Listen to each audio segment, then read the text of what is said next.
Break બાદ આપનું સ્વાગત છે। સમાચારમાં આગળ વધીએ તો જામનગરમાં ખાનગી બસ અને ટ્રક વચ્ચે અકસ્માત સર્જાયો।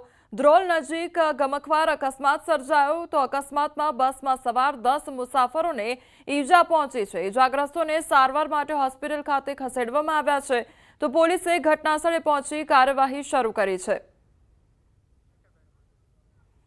તો ગમખ્વાર અકસ્માત સર્જાયો છે। ખાનગી બસ અને ટ્રક વચ્ચે આ અકસ્માત સર્જાયો જેમાં 10 જેટલા જ મુસાફરો છે તેમને ઈજાઓ પહોંચી છે તો ઈજાગ્રસ્તોને હાલ સારવાર અર્થે હોસ્પિટલ ખાતે ખસેડવામાં આવ્યા છે તો પોલીસ દ્વારા વધુ કાર્યવાહી હાથ ધરવામાં આવી છે।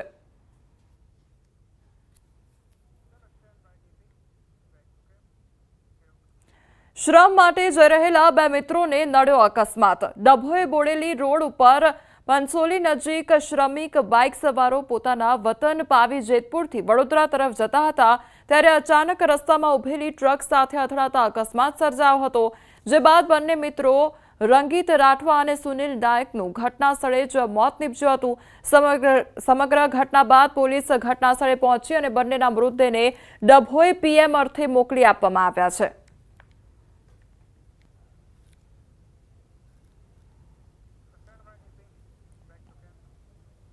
બનાસકાંઠાના દાંતીવાડા ડેમમાં કોન્ટ્રાક્ટરના પુત્રની હત્યાનો મામલો સામે આવ્યો છે। માછીમારોનો કોન્ટ્રાક્ટર કરતા યુવાનના પુત્ર પર હુમલો કરવામાં આવ્યો છે અને મોડી રાત્રે 4 શખ્સોએ પુત્ર પર હુમલો કર્યાનો આરોપ છે તો 4 શખ્સો પર યુવકને પાણીમાં ફેંકવાનો આક્ષેપ કરવામાં આવ્યો છે।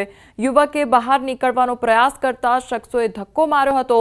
અંગત અદાવતમાં હુમલો કર્યાનો ખુલાસો તો અગાઉ માછલી કાઢવા બાબતે ઝઘડો થયો હતો।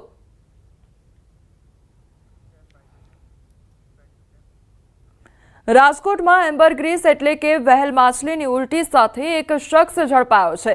ગ્રાહક શોધતો હતો તે દરમિયાન એસઓજી દ્વારા ઝડપી પાડવામાં આવ્યો છે। આજી ડેમ ચોકડી નજીકથી વિરમ બાવળિયાની એમ્બરગ્રીસના જથ્થા સાથે ઝડપી પાડવામાં આવ્યો છે તો ₹49,80,000ની કિંમતનો જથ્થો ઝડપાયો છે। વિરમ અમરેલીના કરિયાણ ગામનો વતની હોવાનું સામે આવ્યું છે તો એમ્બરગ્રીસનો જથ્થો જીતુ કોળી દ્વારા આપવામાં આવ્યો હોવાનું જણાવ્યું છે।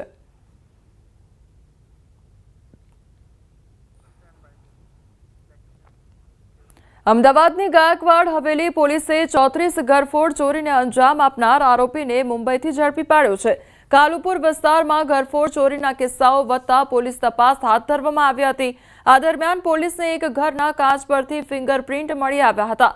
આ ફિંગરપ્રિન્ટનો એફએસએલ રિપોર્ટ કઢાવતા આરોપીનો પતો લાગ્યો હતો અને તે મુંબઈ રહેતો હોવાનું માલુમ પડતા જ પોલીસે મુંબઈ પોલીસની મદદ લઈ આરોપીને ઝડપી પાડ્યો છે। આરોપી સફી નાનપણથી ચોરી કરવાની ટેવ ધરાવતો હતો અને જુગાર ન રમવા માટે પૈસાની જરૂર હોવાથી તેણે ચોરી કરવાનું શરૂ કર્યું હતું। ચોરી કરવા માટે વહેલી સવારે મુંબઈથી ટ્રેનમાં બેસી અમદાવાદ કાલુપુર રેલવે સ્ટેશન ઉતરતો હતો તો રેલવે સ્ટેશન પાસેના વિસ્તારમાં બંધ મકાનમાં ચોરી કરતો હતો।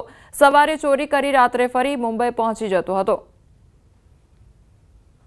આ આરોપીને અટક કરવા માટે મુંબઈ પોલીસ ક્રાઇમ બ્રાન્ચની મદદ લેવામાં આવી હતી અને એમણે પોતાની રીતે આ આરોપીની તપાસ કરતા એમને મળી આવ્યો હતો। એમણે ત્યાં અરેસ્ટ કર્યો હતો આરોપીને આ ગુનાના આધારે અને ત્યારબાદ અમે આ આરોપીની કસ્ટડી લઈ અને ગાયકવાડ હવેલી પોલીસ સ્ટેશન લાવી એની પૂછપરછ કરી અને પૂછપરછ દરમિયાન જાણવા મળ્યું કે આ આરોપીએ અગાઉ અમદાવાદ શહેરમાં 3 અન્ય જગ્યાએ પણ ઘરફોડ ચોરી કરી હતી।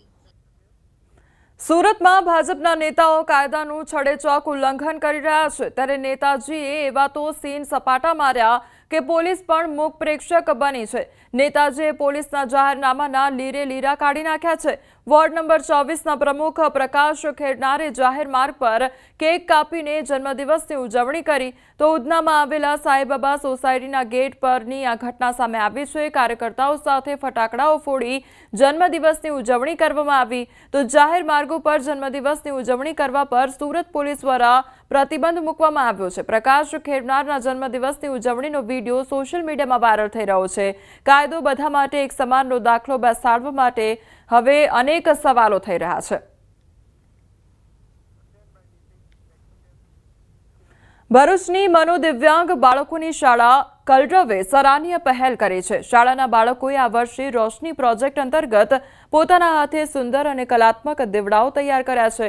મનોદિવ્યાંગ બાળકો છેલ્લા 3 મહિનાથી આ દેવડાઓ બનાવી રહ્યા હતા, જેની પાછળ કલરવ શાળાનો ઉદ્દેશ્ય દિવ્યાંગ બાળકોને સમાજમાં આત્મવિશ્વાસ સાથે જીવવાનો હતો. બાળકોએ દિવાળીના તહેવારને અનુલક્ષીને સુંદર કલાત્મક કોળિયા બનાવ્યા છે, જેને કલર કરવા, એનું સુશોભિત કરવા, એનું પેકિંગ કરી અને અમે આ વર્ષે આપને ભરૂચની જનતા સમક્ષ રજૂ કરી રહ્યા છે. આ બાળકોએ ખૂબ આનંદ અને ઉત્સાહથી આ કોળિયાનું સર્જન કર્યું છે કે અમારા દીવડા કોઈ ખરીદશે અને એમના ઘરમાં ઉજાસ થકી અમારા જીવનમાં પણ વિશ્વાસ અને ઉત્સાહનો પ્રકાશ ફેલાવશે, એ આશા સાથે અમારા બાળકોએ દીવડા બનાવ્યા છે. હાલ સમાચારોમાં બસ આટલું. વધુ સમાચાર માટે આપ જોતા રહો ન્યૂઝ 18 ગુજરાતી. નમસ્કાર.